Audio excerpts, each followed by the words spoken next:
Nifsal.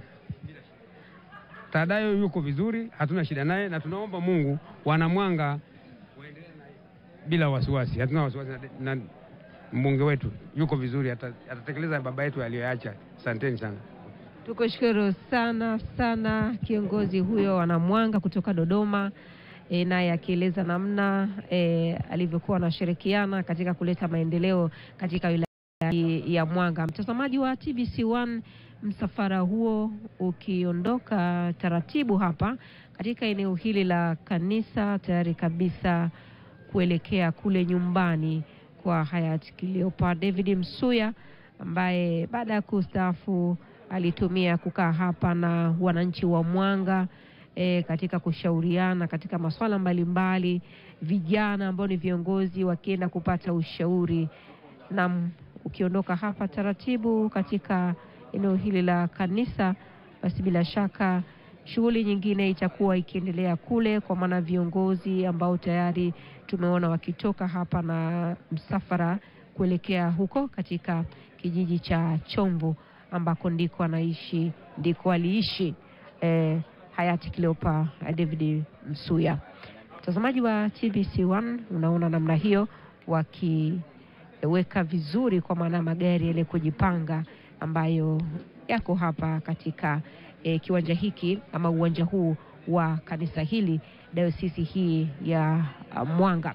Baraka zote zimefanyika hapa, kwa maana viongozi wa dini wameweka baraka zao hapa, viongozi wa kiserikali wametoa nasaha zao katika kukumbushana, lakini pia katika kutoa mchango wake mkubwa ambao ameutoa kiongozi huyu Cleopa David Msuya.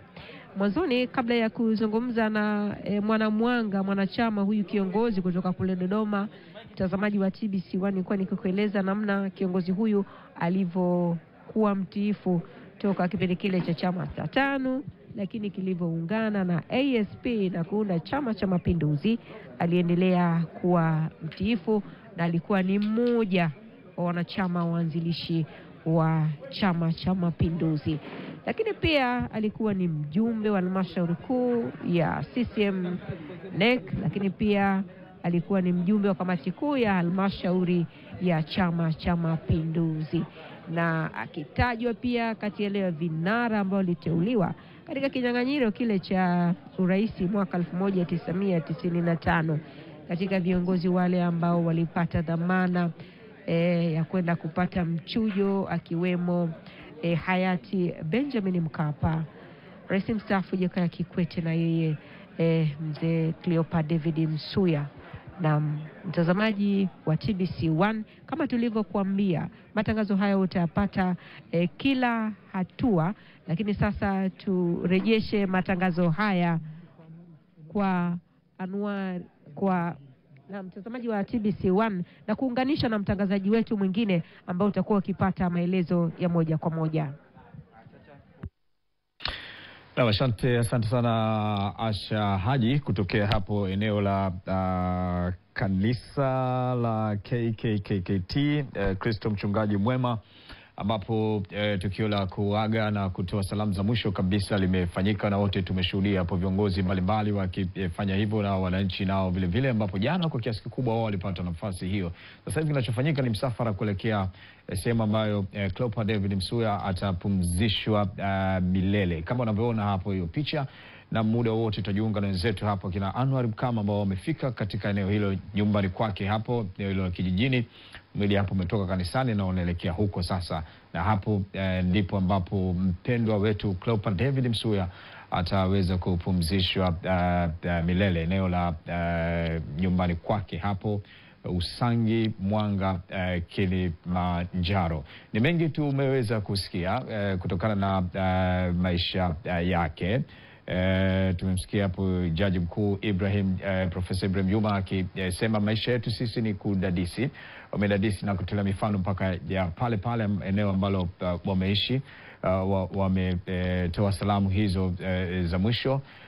Hivyo basi ukisema kuna mambo mengi sana ya kufanya ambayo ni mema, ile ambapo ukiweza kuondoka uweze kukumbuka. Kwa hivyo tumesikia hapo Rais Samia Suluhu Hassan akimzungumzia Cleopa David Msuya kama alikuwa ni kiongozi wa kipekee, na wengi wakisema vile vile ni mtu ambaye alikuwa hana makuu, lakini ni mtu ambaye alikuwa amenyooka, kila mmoja akitoa shuhuda yake. Tumeona hapo Rais mstaafu Kikwete vile vile akizungumzia na kusema kati ya manguli ambao wamefanikisha mageuzi ya kiuchumi kipindi hiko taifa likitoka kwa makucha ya koloni likijiongoza wenyewe, kulikuwepo na changamoto nyingi sana, hususan masuala ya kiuchumi. Basi akiwa kama mtaalamu wa kiuchumi, palikuwa na majadiliano ya kutosha kabisa, lakini kufahamishana mambo yanavyokwenda kwa swala hilo la kiuchumi na kuleta mapinduzi hayo. Kwa hiyo naye ni mtu ambaye ameingizwa kwenye historia hiyo ya shujaa huyo ambaye amebadilisha mabadiliko makubwa sana katika uchumi wa taifa hili. Tumeshuhudia hudumu kama waziri wa fedha vile vile, kwa ilikuwa ni eneo lake, lakini waziri mkuu kwa mara mbili vile vile, na hata mara pili alipokuja alipoteuliwa mwingine, Cleopa David Msuya aliendelea kutulia tu na kuendelea kuishi vizuri pamoja na kushirikiana na serikali. Kwa sasa tusikie kile kinachoendelea hapo kutoka kwa Shabani Kiso akiongoza shughuli hiyo.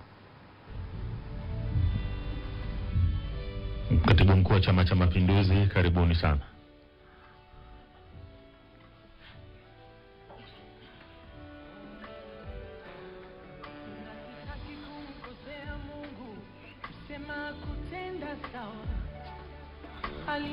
Kiongozi wetu wa dini, karibuni sana.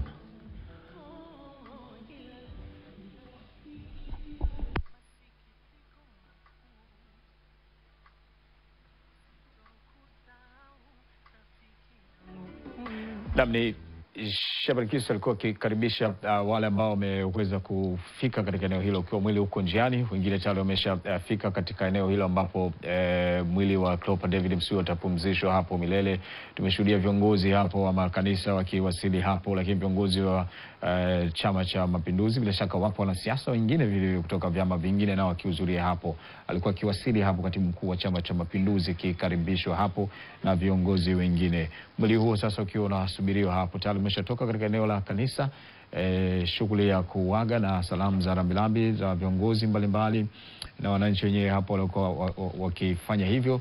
Sasa hivi unaelekea katika eneo hilo hapo ambalo tunaliona, ambapo mwili huo utaweza kupumzishwa. Ni nyumbani kwake hapo David Msuya. Kwa kijiji cha eneo hilo chovu, lakini Usangi yenyewe imeamka na simanzi kubwa.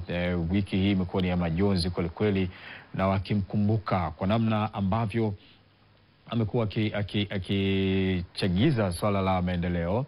Hakuwa mbinafsi, hata kama alipotoka madarakani bado anaendelea kuhamasisha watu mbalimbali katika kuchangia maendeleo yenyewe pasipo kusubiri serikali, ama wakati akisubiri serikali basi mwendo wa kwanza wenyewe ulitakiwa hivyo. Alifurahi sana baada ya kuona shule nyingi za kata zikijengwa, kwa sababu swala la elimu lilikuwa likihitajika kwa kiasi kikubwa kuepusha umbali huo. Ilizoeleka zamani taifa hili shule hazikuwa nyingi hivyo, kwa hiyo mtu ama mwanafunzi anaweza akatoka wilaya moja kwenda mkoa mwingine mbali na mkoa wake. Lakini sasa hivi tumeshuhudia ongezeko la shule hivyo za kata hapo kwenye kata yako, unaweza ukasoma pasipo kusafiri umbali mrefu kabisa. Kwa ni machaguzi yako mwenyewe. Alifurahi vile vile kilio cha muda mrefu kabisa pale Mwanga, swala zima la maji ilikuwa ni changamoto, na tulishuhudia naye akihudhuria shughuli hiyo ya uzinduzi wa mradi mkubwa kabisa wa maji, ambapo Rais Samia Suluhu Hassan aliweza kuongoza. Nakumbuka ilikuwa ni wiki ile ya kina mama. Rais alitoka Arusha, alikwenda na Kilimanjaro vile vile kwenda kuzindua mradi huo wa maji. Kilio kikubwa kabisa kwa wana Mwanga ambacho kilikuwa kiwasumbua kwa muda mrefu sana. Kwa serikali imeweza kutekeleza mradi huu ambao kwa kiasi kikubwa umeweza kusaidia watu wa eneo hilo. Basi Cleopa David Msuya, pamoja na kwamba alikuwa na changamoto ya kuumwa, aliweza kuhudhuria hapo na kiti chake kama rais ambavyo alisema, na kitu ambacho Rais Samia Suluhu Hassan anashukuru na kumshukuru Mwenyezi Mungu baada ya kukamilisha mradi ule wakati Cleopa David Msuya bado yungali hai. Kwa hiyo alifurahi sana hivyo, na alijiuliza endapo kama wasingekamilisha mradi huo, serikali isingekamilisha mradi huo, angeweka wapi sura yake leo hii wakati anaenda kumwaga Cleopa David Msuya. Kwa hiyo ni kiongozi ambaye alikuwa akichagiza maendeleo katika maeneo mbalimbali, sio tu katika eneo lake hapo kijijini, lakini hata maeneo mjini ambayo alikuwa akiishi. Lakini tukitafsiri huduma yake akiwa kiongozi madarakani, aliweza kugusa wananchi mbali katika kutoa huduma hiyo. Bado tukisubiri mwili kufika katika eneo hilo kama tunavyoona hapo kwenye picha, ambapo ataweza kupumzishwa. Tayari viongozi wa dini wameshafika na viongozi wa siasa wengine pia vile wameshafika.